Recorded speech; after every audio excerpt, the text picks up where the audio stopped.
mga chronic pain, yung mga sakit sa katawan, yung mga lamig, yung mga nodule natin dito, ano dapat gawin, ano bawal gawin, and hopefully bibigyan ko kayo ng tips kung kaya gawin to ng walang gamot. Okay?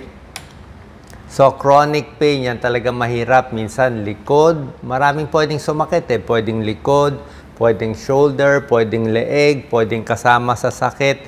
Ibig sabihin, laging may masakit sa katawan mo hanggang ma-stress ka. Pwedeng arthritis ang dahilan. Pwedeng rheumatoid arthritis. Pwedeng lupus, autoimmune. Pwedeng low back pain. Okay, may tinatawag na fibromyalgia, masakit buong katawan. Pwede may injury. Pwedeng may naoperahan, tapos after ilang years, masakit pa rin doon sa inoperahan. Pwedeng may cancer, pwedeng may nerve damage o naiipit na nerve sa spinal cord. Marami yan. Pwedeng injury, arthritis, rheumatoid arthritis, endometriosis sa babae o chronic fatigue, laging may masakit. Bukod sa medical na gamutan, ituturo natin, di ba? Ako po isang internist cardiologist.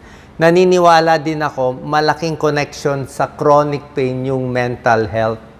Ibig sabihin yung emotion, ugali natin, kahit yung meron pa nga mga spiritual beliefs eh. Siyempre kung ano paniniwala mo.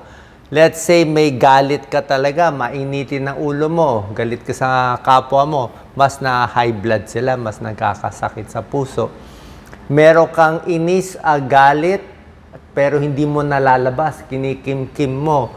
Kaya nga nagte-tension headache, nagma-migraine, nagla-lockjaw, mga chronic back pain, minsan stress yan eh. Sobra kang galit sa tao, na-stress ka kaya tumitigas. Yung mga may nervyos, may anxiety, may depression, ano yung mga sakit, tiyan naman, laging masakit, irritable bowel syndrome, heart palpitation, ano yan, anxiety din yan, mitral valve prolapse. Meron naman yung sama ng loob o galit sa ibang tao. Minsan, may mga autoimmune na disease, yung mga psoriasis, lupus, rheumatoid arthritis. Hindi mo alam ba't minsan umaatake sila, lumalala. May time naman kalmado sila. Pero marami dito connected sa stress. Ayan, autoimmune, lupus, rheumatoid arthritis, multiple sclerosis. So kasama to sa gamutan natin mamaya. Paano mabawasan yung tamang outlook, tamang mindset para mawala yung chronic pain. Minsan kasi itong chronic pain, ang hirap talaga mawala. Diba? Laging masakit, joint stiffness, pwedeng headache, pwedeng parang nangingimay, namamanhid, iba't ibang parte ng katawan.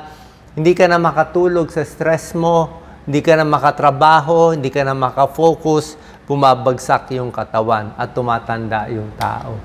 Katulad niya, no? Kahit anong parte pwede sumakit. Kamay, siko, likod, ito very common, leeg, stiff neck, dito sa spine, dito sa likod, carpal tunnel, frozen shoulder, pati dito, iba't ibang parts.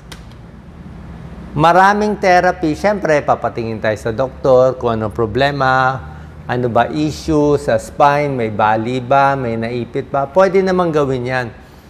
Pero syempre, ang pinaka-therapy natin, unang-una, pag masakit, pwedeng hot and cold therapy. Usually, hot pack muna, cold pack.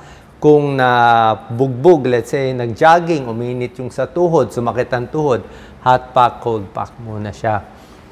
Kahit masakit ang katawan, hindi rin totally pwede nakahiga na lang na ilang araw. Kasi lalo tayong manghihina kung hihiga na lang tayo. Pag mayroon kang low back pain, isang araw lang ang higa mo, pahinga. Next day, kahit paika-ika, kailangan talaga gumalaw. Kasi pag humina yung muscle, lalo na sa mga senior, pag tumatanda, lalo tayong manghihina. Kaya gentle exercise pa rin. Tuloy-tuloy pa rin yung exercise, lakad, itong mga stretching, tuloy-tuloy pa rin. Kahit masikip na yung katawan, kahit hirap na, pipilit pa rin natin yan. Stretching, exercise, proper posture, yan lagi natin nakakalimutan. Isang problema kaya masakit ang katawan, lagi nakaupo. 6 hours, 8 hours nakaupo sa trabaho, nakakalimutan natin. Dapat tama yung posture. Pag hindi ka pa aware, pag hindi ko nakita, makukuba tayo eh. Lalong kuba, lalong sumasakit ang likod. Isa pang problema, itong forward head. Kasi lagi nga tayo naka-computer, lagi tayo nagbabasa, nakatingin, naka-forward head tayo eh. Yan ang mga bawal gawin, nakaganyan. So, ang tip natin, chin tuck. Dalawang daliri, press sa chin, chin tuck mo siya, yan o. Para umatras yung ulo. Kasi pag yung ulo nakadiretso, relax yung leeg. Pero pag naka-forward head, mabigat yan. Pag mabigat, ayan, pag ginaganyan ko ang ulo ko, sumasakit ng likod ko. Kasi tuloy-tuloy yung muscle mula dito. Ayan, mula dito, masakit, sasakit sa likod. Konektado siya. Isang diretsong muscle lang yan. So, proper posture, rubber shoes, supportive footwear. Dapat yung kama natin, yung tulog, napakahalaga. Pag kulang sa tulog, mas masakit sa katawan. Depende sa mattress talaga. Pag sobrang tigas, masakit sa katawan. Sobrang lambot, hanapin nyo yung babagay sa inyo. Masahe, very important. Okay, lagi ko tinuturo, meron tayong mga self-massage, meron ako mga video sa self-massage, pero sa Pilipinas, yung mga bulag na nagmamassage, maayos din yun. O, hindi siya spa, iba yung spa. Itong massage na therapy. Kaya lang sa massage, medyo hit and miss eh. Kailangan makahanap kayo ng magaling na at marunong na nagmamassage. Kasi pag hindi marunong, ang mangyayari, baka malakasan niya masyado. Sabi mo, wag lang hard. Dapat mild lang o moderate lang. Kasi pag lakasan niya masyado, mamaya magkamali, may mabali pa. Diba? Hindi natin masabi, may ma-fracture. Baka madiin na niya masyado, masira pa yung ribs natin. So, dapat yung marunong lang. Baka masobrahan din. Tapos, bukod sa massage, usually, ini-stretch ka pa nila eh. O, hindi lahat marunong mag-stretch. Dati, pag sa probinsya, madalas nagpapamassage ako. Minsan, yung isa doon, biglang tinaas yung paa ko eh. Ginanong-ganon. Ito yung paa ko, diba? Ginanong-ganon niya agad. Tapos, ilang oras hindi ako makalakad. Kasi nga, hindi mo pwede biglain yung paa mo na ginaganon bigla. Kahit anong bagay sa katawan, gentle lang. Yan, gentle stretch, gentle stretch. Hindi pwede yung bouncing. Ayaw natin yung bouncing, yung kamay mo ginaganon-ganon, or yung paa ginaganon, mapupunit siya eh. Hindi siya pang bounce eh. Kaya pag ginanon yung paa mo bigla, pwede mapunit yung mga muscle natin. So, ganun nga, pag hindi marunong, mai-injure. So, dapat hanap tayo ng marunong. Stress reduction, tuturo ko mamaya. Sa physical therapy yan, stretching, exercise, ultrasound, ito sa PT ito, pero magbabayad tayo sa ospital o sa therapist. Merong TENS, may tulong din yan. Massage, tulad na sinabi ko. May dry needling, para siyang acupuncture. Hot pack, cold pack. At huwag magpapataba. Bawal overweight. Pag overweight tayo, malaki ang tiyan, sasakit ang likod. Pag overweight tayo, sasakit ang tuhod, sasakit ang paa. So, dapat mas payat, mas okay nga eh. Tapos, nag-exercise pa rin pa konti-konti. Hindi pwede walang exercise. Other tips, dapat stay active. Hindi pwede higa na higa. Mamaya, yung healthy diet, tuturo ko. Good posture. Maraming tubig iinumin. Kasi kailangan mo ng water. Nasisira yung muscle mo, laging masakit eh. Di ba? Yung joints mo masakit, kailangan mo ng fluid. Di ba? Kailangan may fluid ang joints natin. Kailangan maraming tubig, 8 to 10 glasses. Sapat na tulog. Tapos, wag din naman sobrang pagod. Dapat pacing. Lakad, pahinga, exercise, pahinga. Medyo hati-hatiin yung exercise sa buong araw. Physical therapy, tuloy-tuloy lang ng mga hobbies natin. Minsan, nalilibang tayo sa ginagawa natin. Sa back pain, unti-unti dito. Ito talaga maganda sa back pain, eh, yung mga hamstring stretch, pero dahan-dahan. Habang may back pain kasi, baka mag-spasm, eh. Baka lalong lumala. Diba? Ito, maganda to, pero pag kaya mo lang unti-unti, para bumaliktad yung spine natin. Kasi, the whole day, nakakuba na tayo, ito, pabaliktad. So, yung kuba ng likod natin, pag ginawa mo tong stretch na to, bumabaliktad siya. So, mas nare-relax yung mga muscle. Ito, parang Arab pose or child pose. Masarap din to. Ito, binibend yung knee, dahan-dahan lang, minsan masakit sa tagiliran, kung mataba ka, unti-unti. Knee to chest, maganda rin to, pero unti-unti, pag may back pain, baka lalo kayong masaktan. Okay? Sa massage din, dapat yung marunong nagmamasahe, kasi merong mga lamig-lamig dyan eh. Ang lamig is nodule eh. Nodule. Ibig sabihin, tumigas yung muscle. Ako may nodule ako dito malaki. May nodule ako dito sa likod, dito sa may ribs. Sa QL tawag dito, quadratus lumborum eh. So, yan yung mga lamig ko, yan yung mga injury ko dati, niluluwag-luwag lang siya, nilalambot. Pag nalambot siya, marirelax. Tapos after 1 week, sisikip naman. Tapos luluwag natin ulit. Yan ang mga lamig-lamig. Kailangan nilalambot siya. Okay? Pag sa doktor, bibigyan kayo ng over-the-counter medicine, yung mga mefenamic acid, tramadol, ano pa ba, yung mga ibuprofen. Pero para sa akin, ilang araw lang at hindi ko masyado nire-recommend. Unless may injury o sobrang sakit, bibigyan ka ng doktor 3 days, 1 week. Maraming side effect. Okay? Maraming side effect.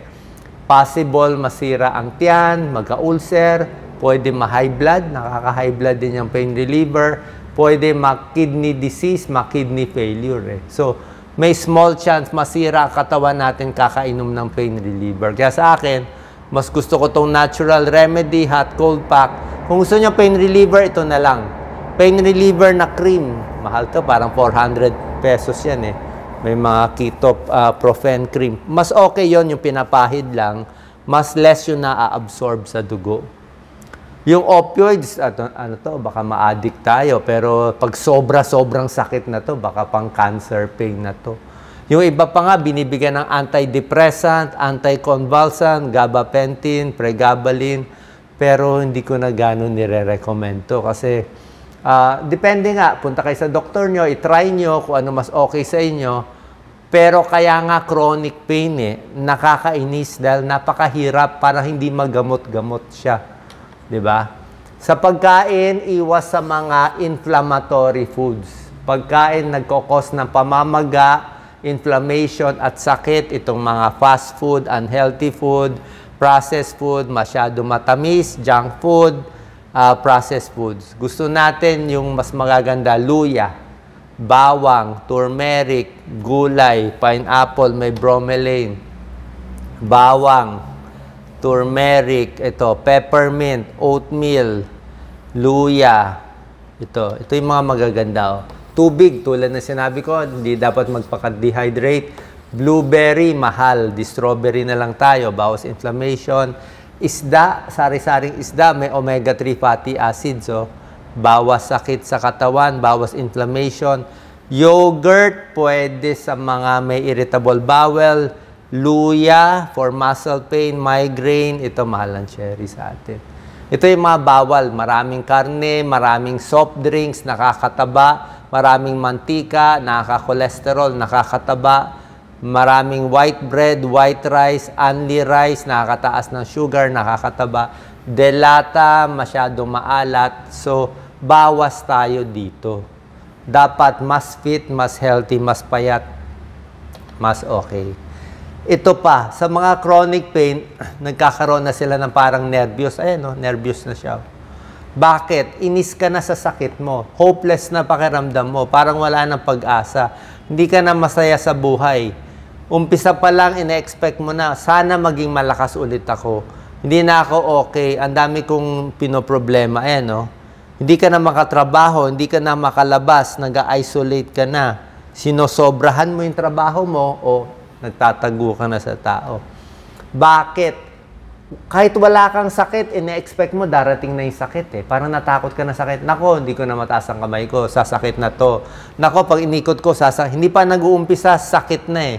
Dahil sa takot mo, hindi ka nagagalaw, lalong sasakit. Pag ine-expect mo na lalala yun. Pag ine-expect mo na sasakit, sasakit yun. Pag ine-expect mo, hindi ako makakatulog, ma-stress ako, yun ang mangyayari. Kaya nga, meron nga mga spiritual principles, kahit anong sakit, cancer, chronic pain, yung mga positive thoughts, mas mabait, mas matulungin, mas forgiving, Maganda, walang kaaway. Huwag na tayong manira ng tao. Biro mo, masakit na nga katawan mo, may kaaway ka pa sa social media, magmumurahan pa. Parang useless eh. Useless eh. Di ba? Maiksi lang ang buhay, makikipag-away. More helpful, more humble, more committed, more compassionate, mas empathetic, matulungin. Pag mas masaya tayo, maglalabas yung katawan natin ng good hormones. Yung good hormones, parang natural na gamot yun. Mas maganda pa yun. Parang natural gamot na anti-pain. Matatanggal yung...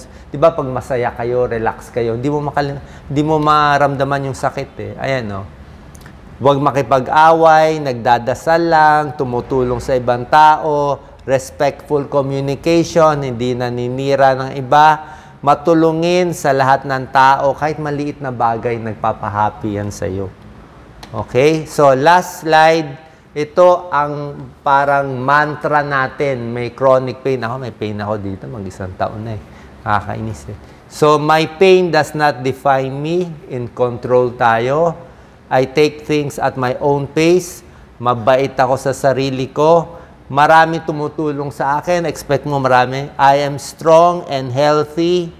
Yan, no? Naghahanap tayo ng paraan para mawala yung pain. Baka ito yung paraan. Nakikinig kayo sa akin. I deserve to be healthy and happy. Walang negative thoughts, walang kaaway, walang sinisiraan.